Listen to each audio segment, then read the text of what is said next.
Erev Tov Rabotai, we are continuing with our Mishna Yomi, Masechet Shekalim. We're up to Perek Aleph, Mishnah Zayin. Today's Mishnayot should be Lelu Nishmat, Neria ben Svetlana, Aranbai, and Eliyahu ben Burcha Israelov, Menuchatam beGan Eden, Amen. Yesterday we discussed a certain small fee that was sometimes added to the shekel obligation known as a kalbon.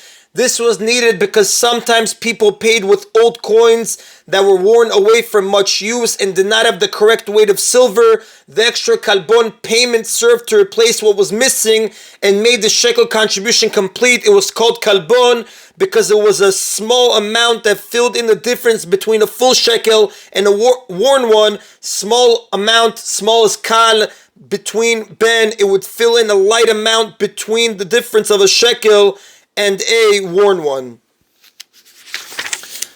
Mishnah Zayin begins as shokel al-yedei ani. If one contributes a shekel on behalf of a poor person, v'al-yedei shcheno, on behalf of his neighbor, v'al-yedei ben iro, on behalf of a member of his town, and he did not expect them to repay him, rather he paid their shekel obligation as a gift, patur, he is exempt from paying a kalbon for them because he is not obligated to pay their shekel, and a kalbon is required only for a shekel payment that is obligatory. V'im hilvam, but if he lent it to them, meaning he gave the shekel on behalf of the poor person, neighbor, or member of his town, with the understanding that they would repay him chayav, he is obligated to pay the kalbon because we consider the shekel contribution to be coming from these people rather than from him. Now it is therefore an obligatory shekel payment like any other shekel payment and is subject to the kalbon payment like we explained in the previous Mishnah. And since he must pay the kalbon for them, they must repay him the kalbon as well.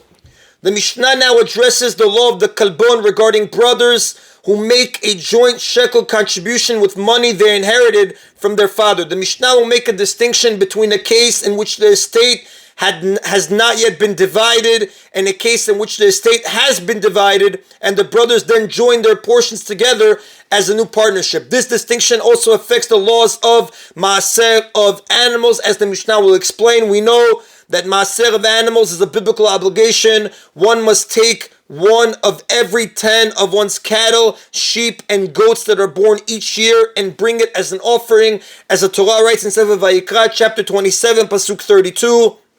Again, 1 of every 10 of one's cattle, sheep, and goats that are born each year must be removed and brought as an offering. The Mishnah continues, Ha'achin ha'shutafin, brothers who are partners in their father's estate, the law is as follows. Shechayavin ba'kalbon, in a case in which they are obligated to pay the kalbon, even when they pay their shekalim with money from the partnership, meaning where they divided the estate and then joined their portions together into a partnership. Once an estate is divided, the portions belong fully to the heirs. If they then form a partnership, they are obligated in a kalbon the same as any other partnership. Piturin mimaaser be'ema. They are exempt from giving maaser from their animals because partners are not obligated to give maaser from their animals. We learn from a pasuk in Sefer Shemot chapter 13 pasuk 12 that only animals owned by an individual are subject to the law of maaser, not those owned by partners. Uchshechayevin b'maaser be'ema, and in a case in which brothers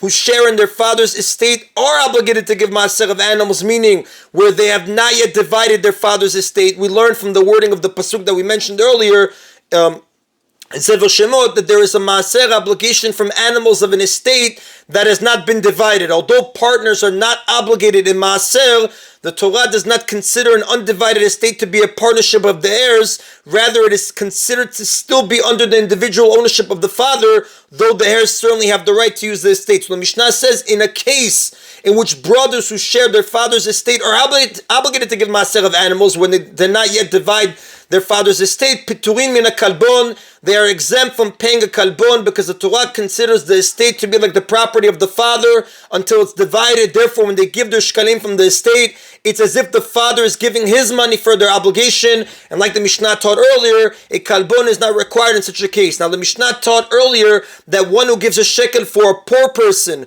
or a neighbor is not required to give a kalbon if he will not be repaid. Here too, it's like the father is paying for his sons and will not be repaid by them.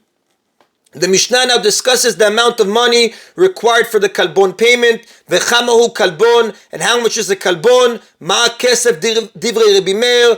Rabbi Meir says it is a ma'ah of silver, a silver coin that is the equivalent of 1/12 of a shekel. V'chachamim omrim, but the sages say chatzi, it is half of a ma'ah, the equivalent of 1/24 of a shekel. And the Rav does tell us, v'alecha k'chachamim, the alecha follows the opinion of the chachamim, that a kalbon is the equivalent of 1/24 of a shekel, half a ma'ah. And that is in Rabotai of Perek Aleph, Mishnah Zayin. We continue now with Perek Bet, Mishnah Aleph. The Jewish communities outside of Yerushalayim would collect the Shekalim from all the people in the town and send them to the temple in Yerushalayim. The Mishnah discusses the laws of transporting the collected Shekalim. Mitzarfin Shekalim ledalkonot mipnei masoy derech. Townspeople who are sending their Shekalim to Yerushalayim are permitted to change the silver Shekalim into gold coins called dalkonot, so as to lighten the burden of carrying so many coins all the way up to Yerushalayim. After the dalkonot arrive at the temple treasurers must convert them back into shkalim at the expense of the temple. Now, just to explain, a dalkon equal 2 selah or 4 shekels. The dalkon was a gold coin of the Persian Empire. It's mentioned in Sefer Ezra. Since gold is worth much more than silver, changing silver shkalim into gold dalkonot considerably reduced the number of coins being sent. And again, like we said, after they arrived at the temple treasurers must convert them back into shkalim at the expense of the temple. Now, the withdrawals of shkalim from the temple chamber were done only with silver shkalim and not a mixture of different types of coins. That's why they changed them back to silver. The Mishnah teaches that even so, it's permitted for the townspeople to convert their shkalim into dalkonot to ease the burden and cost of transporting so many coins to Yerushalayim. The Mishnah now turns to the collection of shkalim in Yerushalayim itself. The Mishnah later on in chapter 6, Mishnah 5, teaches that 13 collection chests stood in the temple courtyard, each with a different purpose, so that anyone who visited the temple could make his contributions to the appropriate fund. Like the Mishnah says over there, one of these chests was designated for the deposit of the annual shekel collection. The Mishnah teaches, Keshem shayu shofarot b'mikdash, just as there were collection chests in the temple for people to put shkalim into, kach hayu shofarot b'medina, so too there were collection chests in the city of Yerushalayim. Those Jews who were tameh and therefore forbidden to enter the temple were able to put their shkalim into the collection chests spread throughout Yerushalayim. Now, the chests were called shofars because they were wide at the bottom and narrow and curved at the top, resembling a shofar. This prevented dishonest people from putting their hands through the opening and removing coins while pretending to contribute.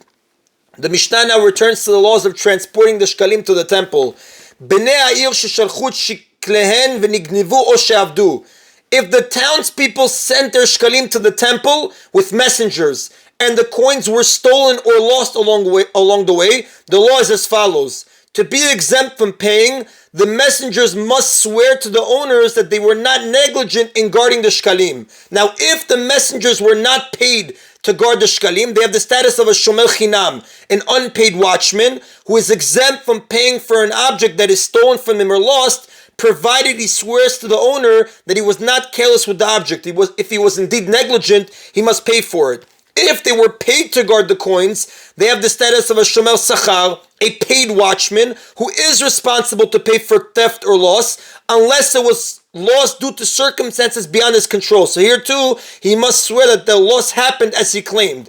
In the case of such messengers, the Mishnah's ruling applies only to a theft or loss that was beyond their control, for example, due to armed robbery or the loss of their ship at sea, as the Yerushalmi writes, and the Bavli writes in Baba Metzia, page 58a. Now, who are the shkalim's owners? The Mishnah explains. It depends. If the tiruma for buying new offerings had already been taken from the shkalim in the temple chamber before the theft or loss occurred, now just to explain, not all the shkalim collected each year needed to be spent to buy offerings. Chapter 3 describes how 3 times a year a portion of shkalim called a tiruma was withdrawn from the temple chamber to buy communal offerings for the next few months. Now, if they had already taken it out before the theft or loss occurred, meaning that this town was late in sending their shkalim so that their shkalim were still en route to Yerushalayim when the terumah was withdrawn on the 1st of Nisan.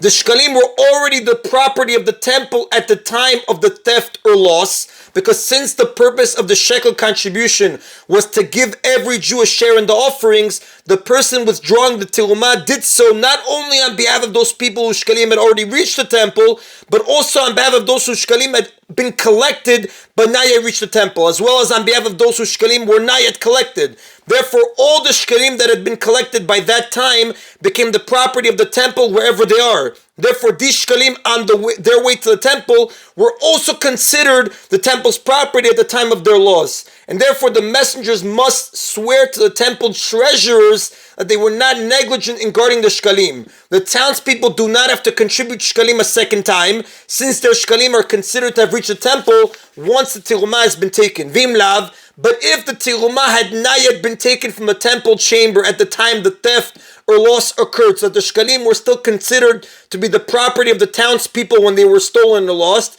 nishba'in ibnei ha'ir, the messengers must swear to the townspeople that they were not negligent in guarding the shkalim, ubnei ha'ir shoklin tachtehen, and the townspeople must then contribute new shkalim in place of the missing ones, since their contribution never reached the temple. The Mishnah now explains what happens if the missing shkalim are eventually found. Nimtzeu she'echziru magnavim.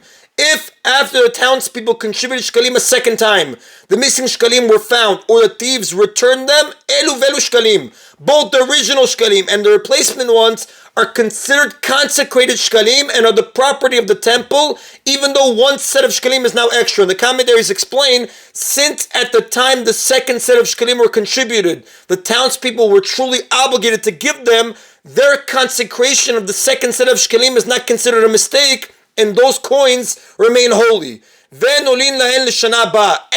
the additional shkalim do not count for the townspeople for the coming year's collection. Since both sets of shkalim were contributed to purchase this year's offerings, they cannot be used for the next year. Rather, the townspeople still have to contribute toward the next year's shkalim collection. And that is then, Rabotai, of today's Mishna Yomi. Baruch Adonai Leolam. Amen v'amen.